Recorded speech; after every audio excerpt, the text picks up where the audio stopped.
Welcome to Coffee and History, a conversation with Alabama Heritage. We are your hosts. I'm Rebecca Mender. And I'm Caroline Gazera-McKenzie. Join us as we sit down with some of the most fascinating figures in the state of Alabama. We've taken our podcast on the road again, and today we are recording from the Alabama Department of Archives and History. So join us and have a hot or iced cup of coffee while we explore the captivating tales of Alabama. Stories that educate, inspire, and we hope entertain. And we're thrilled to have you all here with us today. Listeners, we like to call this section of our podcast, Did You Know? A segment that might be something we don't know, that you may not know. It might be something interesting and fun that we can all learn together. So did you know, Caroline, that the Carnegie Visual Arts Center in Decatur was built in 1904 and was originally the Wheeler Basin Library? I did not. Yes, and if you're from any part of the country, I think you might call it Carnegie. But if you're from Alabama, It's I think Carnegie. we call it Carnegie. You can go either way. Either way. My grandparents up north say Carnegie, so... That works for me. Yeah. I like Carnegie. I don't know why. Maybe I just want to be fancy. Anyway, okay, you go on with your bad self. It was one of more than 2,500 such facilities that was gifted by steel magnate and philanthropist Andrew Carnegie, and it's also like only 1 in 14 in the state of Alabama. Is what I've read. But currently, it is the Decatur Arts Council, and it hosts exhibits and education programs, and it's a beautiful facility. I've actually been there a couple of times, and I really like it. That's fascinating. We should have more folks like Carnegie donating towards our libraries and museums these days, don't you think? Amen. Anybody who would like to contribute to a library or museum, please do so. Or become a friend of Alabama Heritage, and that's alabamaheritage.com. Yes, we like our friends. We do. We love our friends. And we have a great friend here with us today. I think we do. So today our guest is also from Decatur and has probably visited the Arts Center several times, or maybe even worked there. Gotta take a moment. I'm sorry. Rob, start over. Yes. We want to welcome to our podcast someone who is well regarded in the arts community throughout Alabama and the region. She is the author of 6 collections of poetry. She founded the Black Warrior Review Literary Journal when working on her MFA at the University of Alabama. She created the Alabama Writers Forum, and she founded the Alabama Writers Hall of Fame. She is the award-winning, nonstop literary phenom, Jeanie Thompson. Welcome, Jeanie. Thank you. It's great to be here. And I need to say right off that I'm not the only one who founded the Hall of Fame. Oh, I was an instigator of it, but I want to make it clear that we really like we instigators. can talk about that if you want to, but Sure. It wasn't me by myself. Well, who else was involved? Well, the Alabama Writers Forum partnered with the University of Alabama Libraries and the Center for the Book there. Nice. So those partners, it's like 3 partners. Right. UA Library, Center for the Book, But we and love the Forum. people like you who instigate things. So that's Yes, important. We appreciate that. So I must say that you are one of the hardest working people that we know, and your intro didn't even scratch the surface of your level of involvement or accomplishments. So let's break it down and talk first about the Alabama Writers Forum. Would you mind telling our listeners about the forum, why it was needed, and what role does it play in our state? Okay, that's a big question, and we have a short interview time. You so have plenty let of me time. say. Okay, why was it created? It was created because the director of the State Council on the Arts at the time, Albert Head, wanted to have a literary partnership that he could fund. He could send grant money to, so that there could be readings and book events and stuff in our state. We didn't have that. He had several partnerships at the council for other genres of the arts, but not literature.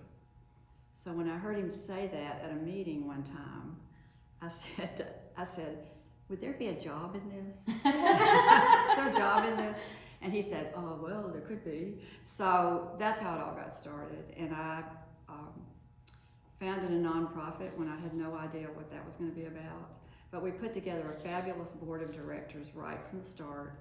And the board of directors met, and Al met with us some, and we looked at other similar types of organizations around the country and got it going. There was a need for it.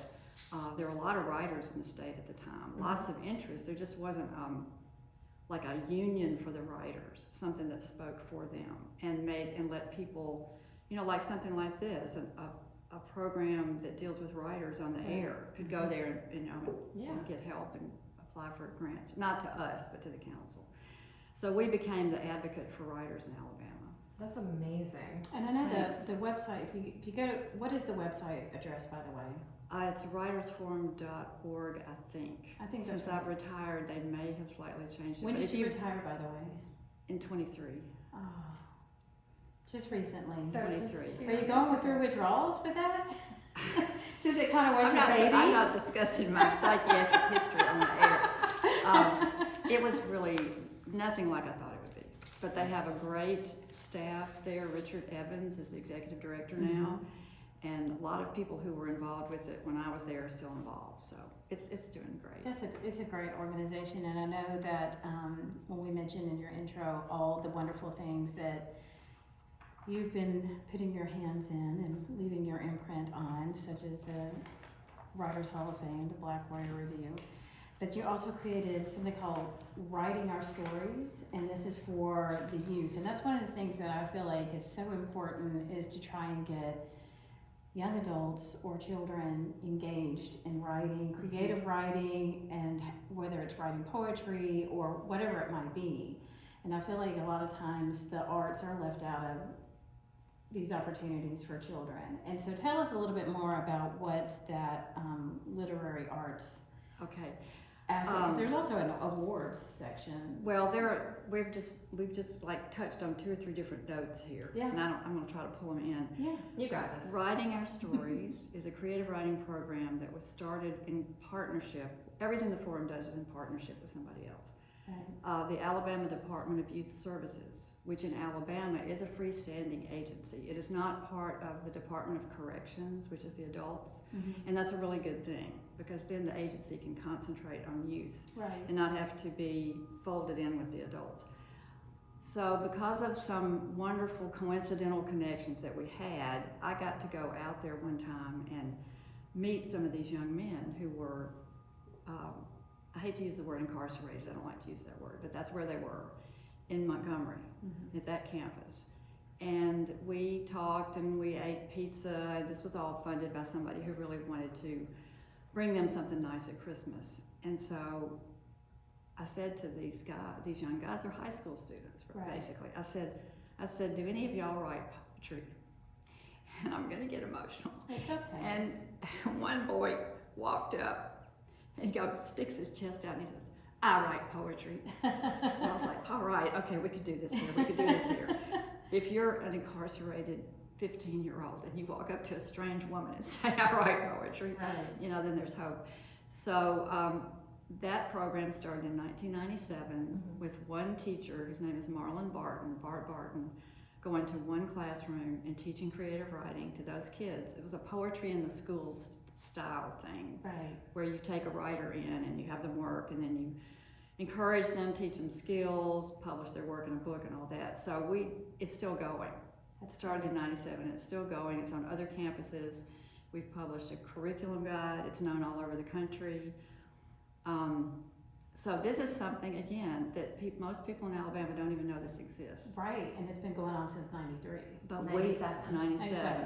But we are serving justice-involved youth, is a better thing to say than incarcerated youth. We're the state of Alabama. Your tax dollars is helping serve this program. Right. And we're a model, and I can say this on behalf of the forum because I'm still on the board of directors as an ex officio. If you're interested in knowing more about writing our stories and bringing it to your school or your county youth facility or whatever, we can help you. We can talk to you about it. Yeah. I remember I used to teach 8th grade English language arts. Okay. And anytime we would come to the section on poetry, all the students would go, oh, gosh, nobody was interested. That's because somebody ruined them. They did. Okay, you don't come into the world ruined, you get ruined. Exactly. And so I had this one student who, he was always in the back of the classroom, and he was never really paying attention to anything that, the teachers were doing. And he always had a notebook out and a pencil. and he was always tapping his pencil and then bobbing his head up and down. And so he has this little rhythm going. And so you go back into the back of the room to see what he's working on. He's not doing his assignment. He's writing, his rhymes.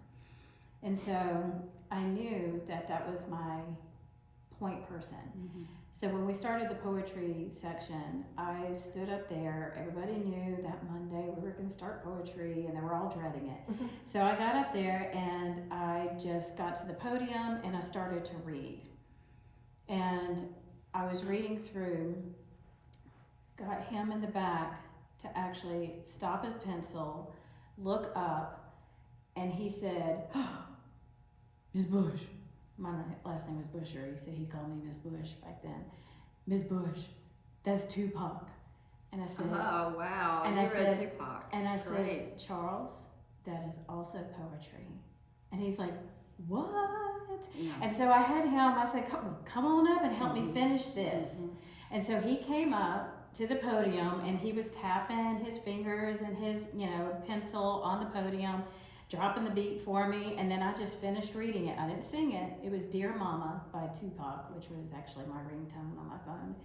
And we finished the whole song and everybody just loved it. And I said, "Y'all, this is what it's all about." I mean, poetry is so much more than you think it is. And it was, if you could just get that one person, that one child, to show some type of interest. He was already interested in it, he just didn't realize it. Well, what you did was you tapped into him.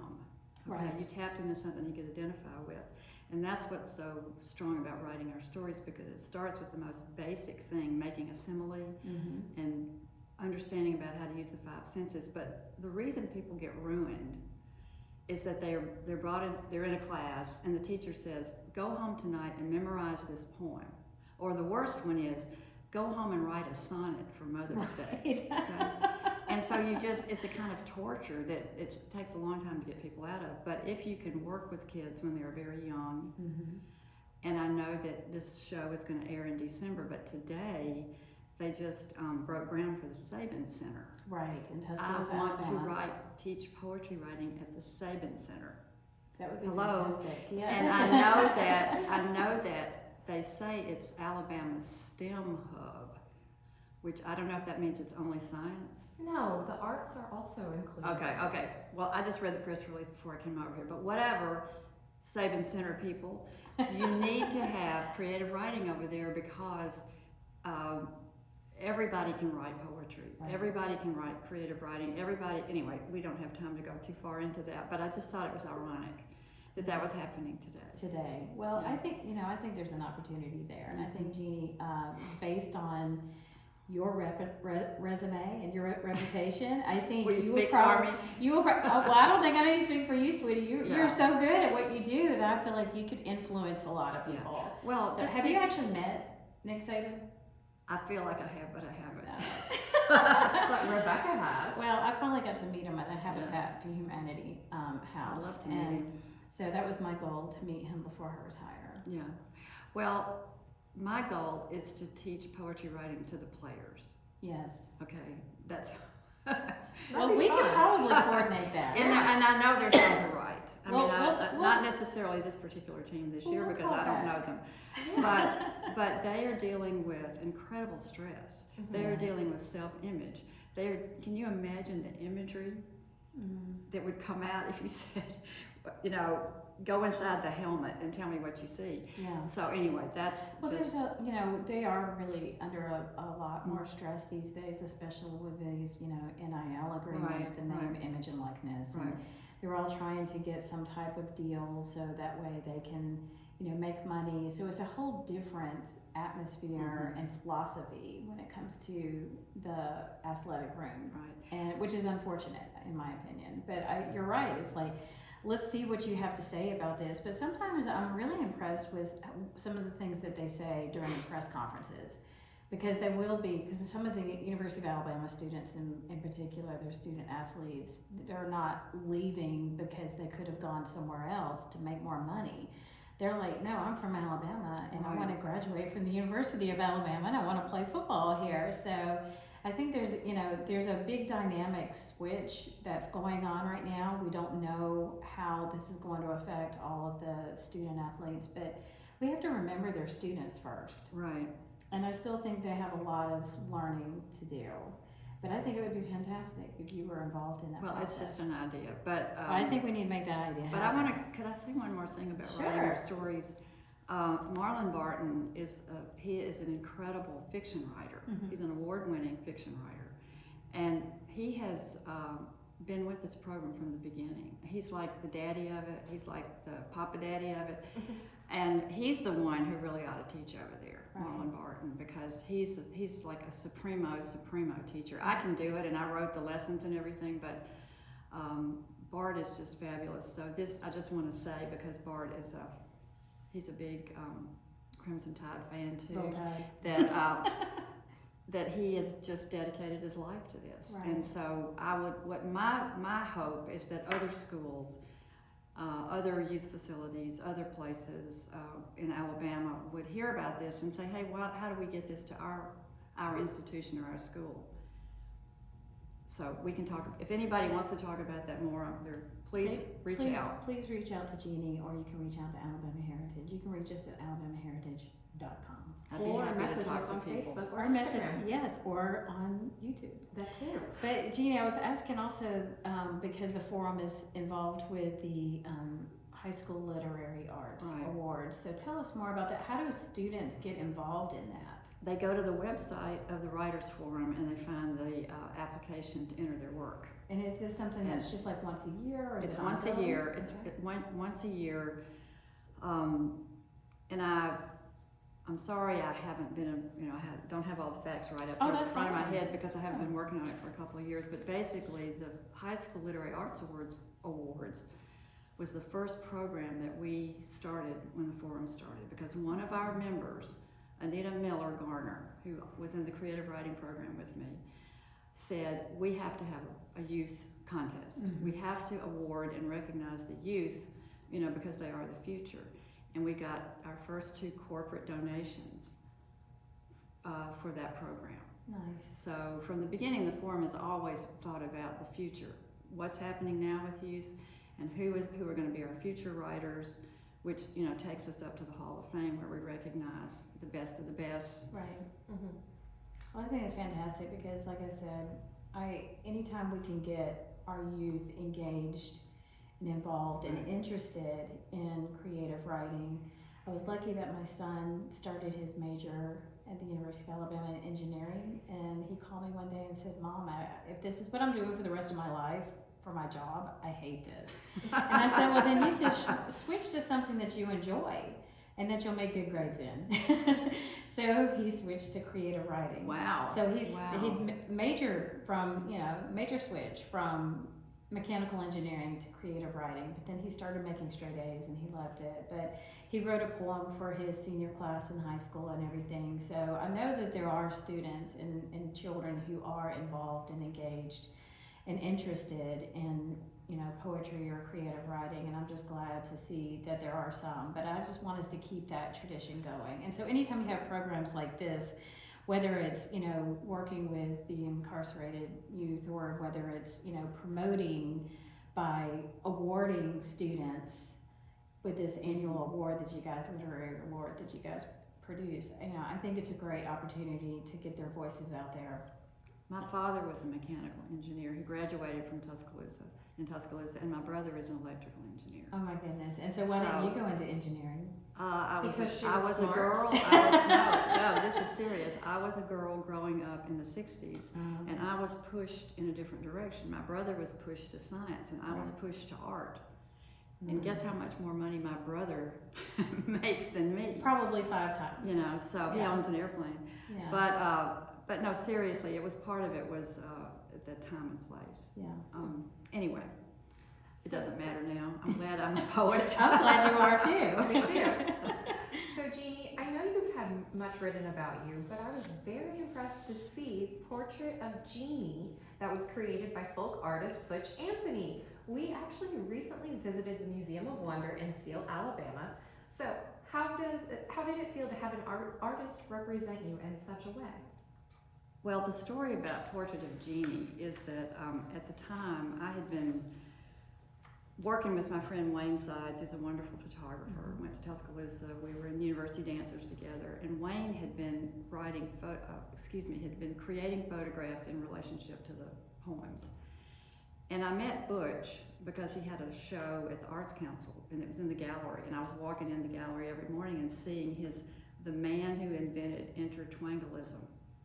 If you know anything about Butch, you know that intertwangalism is his word. Okay, so that's a word that I was not familiar with. Well, I'm going to need a definition of this word, please. Well, I can't really give you a definition, but the man who invented it, or the sculpture was, if you think about that old thing we had as kids called the visible man, and it was a clear body with, you could see all the organs and stuff inside. Yeah. It's like Butch took the skeleton, the nervous system, the nervous system, I'm missing one. Anyway, the different systems of the body were represented by these different little figures on this thing. And so I guess intertwangalism is when you put all that together. Gotcha. And then various things were happening, like they were filming Big Fish in Montgomery. And Butch, there were some parties and things going on, and Butch made some posters. So there was always this proximity to him. Yeah. So I got the idea to ask Butch if he could make something off of my poetry the way Wayne had. So I sent him, I'll make this short, I sent him Litany for a Vanishing Landscape. Right. I said, hey Butch, man, can you make some some art off of this? And I didn't ever hear from him. So I went to Kentucky about maybe 4 or 5 months later, and Georgine Clark, who was the founder of Kentucky, came running up to me. She said, Jeanie, you better get over to Butch's booth right now. He's got a portrait of Jeanie over there. And I said, what? She said, he's got a portrait of Jeanie over there. You better get over there. Because Georgine would always direct people. So I go over there, and here's Portrait of Jeanie, this gigantic thing that is very much like the intertwangalism man. It has bones, it has a wire, it has things that represent things. There are 2 milk of magnesia, blue milk of magnesia bottles representing my lungs. Is it as tall as you? It's about maybe 4.5 feet. And it has this really sort of gaudy gold frame around it, which if you know Noel's work, it's kind of like Noel. The back of it, there are 2 pieces of wallpaper that are the back. And he told me that those were from his grandmother's kitchen. Oh, and really? So then he created me with red. I had real red hair at the time. He used this red plastic stuff to make my hair. I have a hair bow made out of a Heart of Dixie car tag, yellow car tag that is the bow. And anyway, I have this available on my website somewhere, but it has the bones. Here are the bones that are over at the Bo Bartlett Center. Wow. And there's a clock in here that he said, it's set to 5, Butch, it's always at 5 o'clock because that's quitting time. I love that. And what's touching to me is that, this is the last thing I'll say, in one of the poems there's a little girl remembering going to an old grocery store in her grandmother's neighborhood in Tallahassee. And she talks about having 2 nickels in her hand.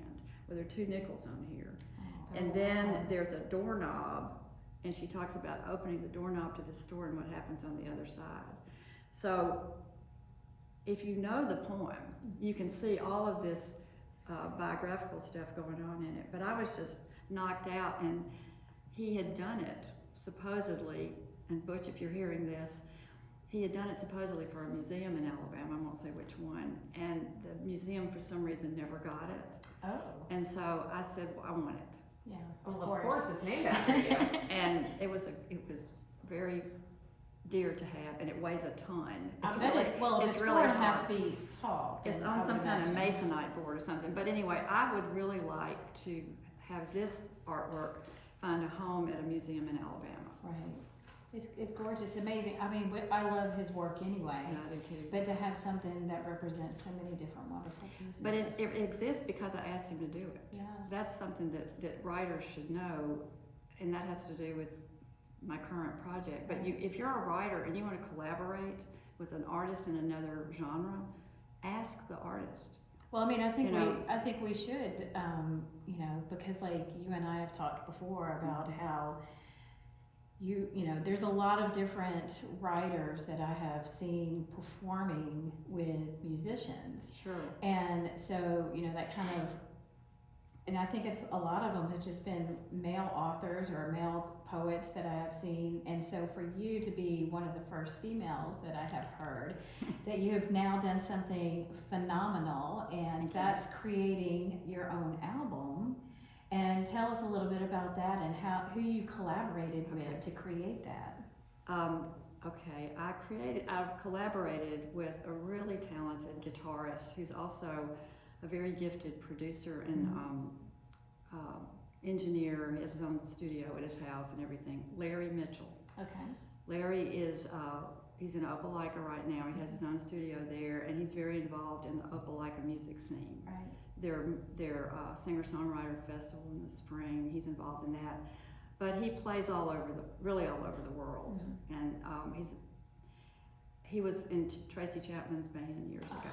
Wow. And Love so her. Larry, if any of you are listening, it's LarryMitchell.com. We met at a reading in Selma, and because he had worked with other poets, including Joy Harjo, he asked me if I'd ever recorded my poetry and would I be interested in recording it. And I was like, well, sure. Sure. What does that look like?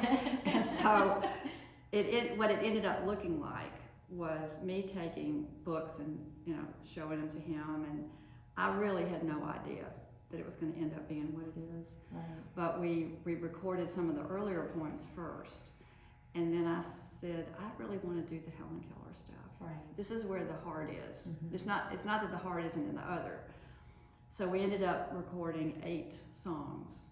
3 of them are from previous works, and 5 of them are from The Myth of Water. Right. And so we've made a subtitle, The Myth of Water, Go Into Your Life, because one of the poems ends with that line, go into your life.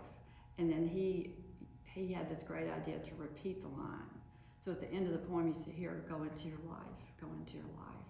So that's the subtitle. When was The Myth of Water published? 2016 from the University of Alabama Press. Okay, Yeah. so 2016, and so 9 years later, you now have it as an album. Right, and That's so cool. I'm really happy about it. I had wanted to record the poems for a long time, but I didn't have this kind of entree with somebody who was so experienced. Right. He had to tell me at one point when we first started, he said, slow down. And And I said, okay. So he came into the booth and he said, slow down. So I knew that I had to, and he said, you have to memorize your poems, which I don't do. Right. And so I tried that, and it worked pretty well, but I still had to tape them up on the wall in the studio. Just to make in sure. case I lost my Well, that's okay. place. I mean, because you see musicians all the time, and they're on stage, and then they have this, you know, monitor Right, that shows right. all of the lyrics to the song. So. But I need to say that it's on Bandcamp. Yeah, what is? How do you access that? It's JeanieThompson.bandcamp.com. Okay. And this is where musicians can upload their own work and sell their work. And I didn't know anything about it at the time, but Larry's work is on there, and a lot of amazing stuff is on Bandcamp. Okay, that's something new that I hadn't heard of. So that's where you can actually go and You can listen. You go download and. When you get in there, there's an artist section. You put in my name, or you can just go straight to it by JeanieThompson.bandcamp.com. Okay.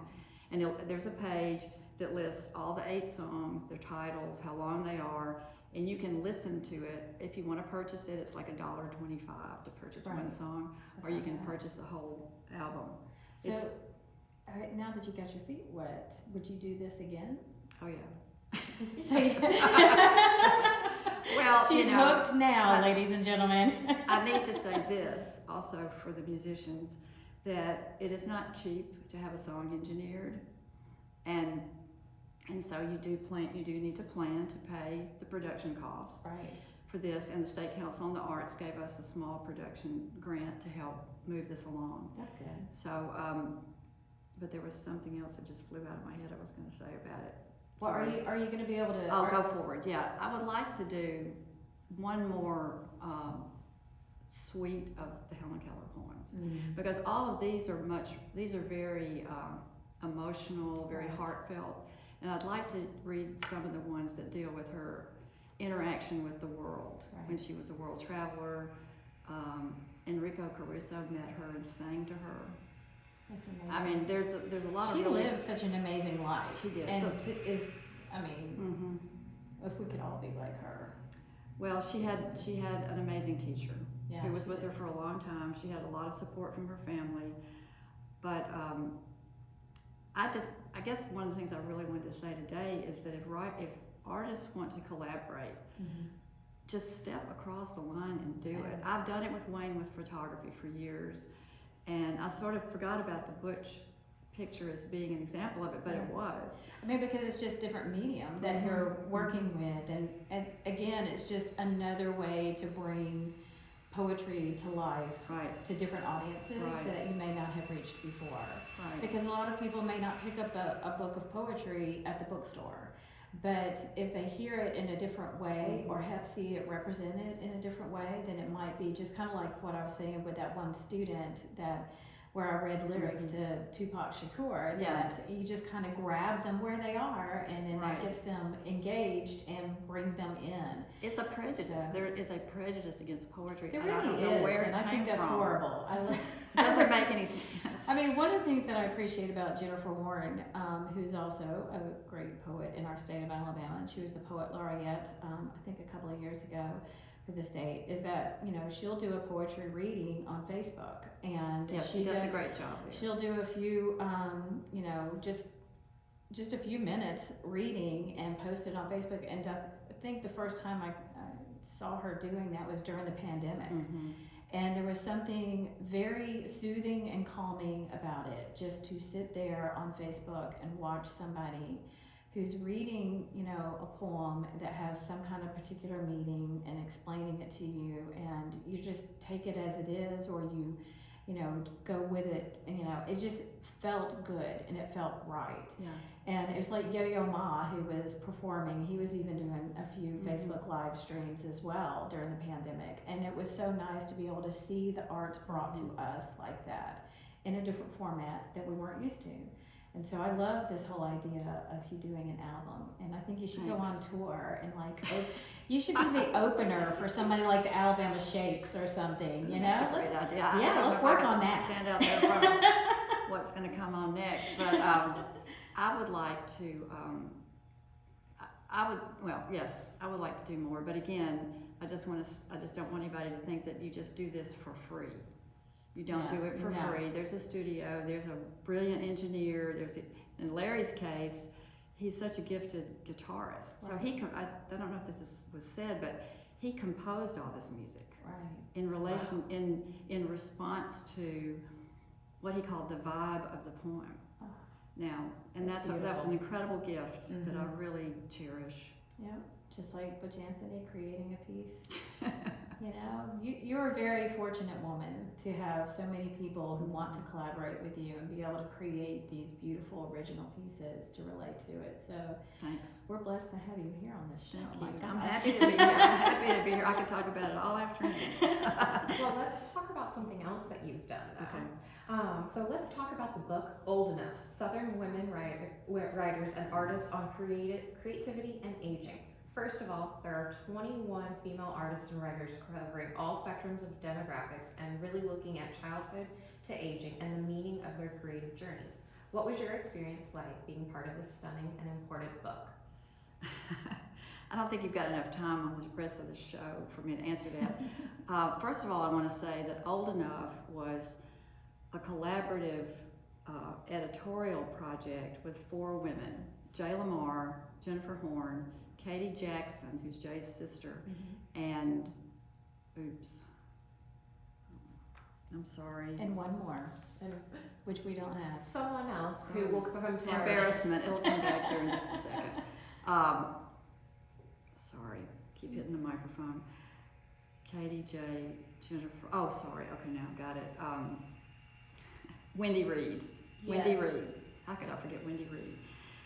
They had been meeting and talking about writing, and they got the idea to put together an opportunity for women of a certain age, which is a phrase I'm not crazy about, but women of a certain age to talk about how the art they practice, whether they're a painter, a photographer, a poet, whatever they were, how that helps them live their lives. And there was this big part about how you deal with aging. Right. And I kind of pushed back on that. I'm like, I don't think about dealing with aging. But right up in front of my face about it. But actually, if you're writing about your life, then you are dealing with aging every time you write. So they collected the essay, they put out a call for it, they got the essays in hand, and the University of Georgia Press was the final publisher. It started at New South. Right. And then New South became an imprint of Georgia. Right. So, but it was a very liberating thing to do, to write about how does poetry help me live my life. Right. And I didn't know where I was going to start or how I was going to start. And I was in Greece when I started it, and I was in this little cabin in Greece, and I was like, well, okay, here we go. You got a deadline. You got to write this. Well, And talk about a great location for a writer's retreat. Gosh. Well, it was one of the lesser exotic islands in Greece, but it was Carolyn Poarch and Scott Cairns were the leaders of the workshop. Nice. So, but yeah, I did talk in the essay about how collaborating with Wayne helped me. It helped me see light, how he helped me. Well, I think the whole idea of the book, I think it's a great concept, and I think It's a beautiful book. I really think it's beautiful book. resonated with a lot of people, and I think it resonates with people of all ages, not just a Right. particular age group or a certain age, or you No. know. But I do know that you have a new chapbook also available. So when we're recording this podcast in late summer, and then this will probably be released in December, but I think you've got a chapbook coming out later in October, correct? Yeah, thank you for saying that. This is a small book from 7 Points. Well, it's not really from 7 Points Press. It's under the imprint of 7 Points Press. All the books from 7 Points are kind of people doing their own thing, and I hate to say the words print on demand, but it's not like it's from the University of Alabama Press where you have a whole staff to help you edit it and typeset it and all that. So it's a different kind of adventure. It's more of an independent publishing. It's an independent publishing, right? That's better. That's much better. So Wayne and I took the idea of the Earth, which he had depicted in a show that he had at UNA where he had taught, called My Gaia, Gaia, My Earth Mother. And so I picked poems of mine that had to do with landscape and the Earth, and he picked photographs. And the photographs sort of talk with the poems, but they don't illustrate each other, but they sort of talk with each other. And so it's a really small book. I believe right now it's 12 poems and 12 photographs, plus the cover photograph. That's perfect. So it's like a little dance. And so it's really pretty. And so how would people be able to find that? There will be, on my website, there will be a connection to it. A link to it. Because we're so early into it right now, I don't have. So people JeanieThompson.com. JeanieThompson.com, and that's where we can find links to all the projects that you are working on. Right. I have a new website happening right now too. Oh my So goodness! it's- Of course you do. Because you never stop. too You're much. always doing things. Well, everything sort of fell apart at once. But there will be a link to My Gaia on there, and I hope that we'll be able to do some readings. I'd like to do one in Tuscaloosa and one in Florence and Montgomery. We'll see. Wayne can't travel quite as easily as I can, so I may have to, it might be more North Alabama since he lives in Florence. Excellent. We could do it at the library. I think that would be great. I think you should. Well, the building formerly known as the library. Right, How about that? right. Where I was a page. I worked as a page there. And how long did you work there? I started there when I was in, 8th or 9th grade till I was a senior. I shelved books. It was not very dramatic. No, I but shelved still, books. to start working so young, that's great. Well, my mother was a friend of the woman who was the library board director. Okay. And it was like, Jeanie needs a job.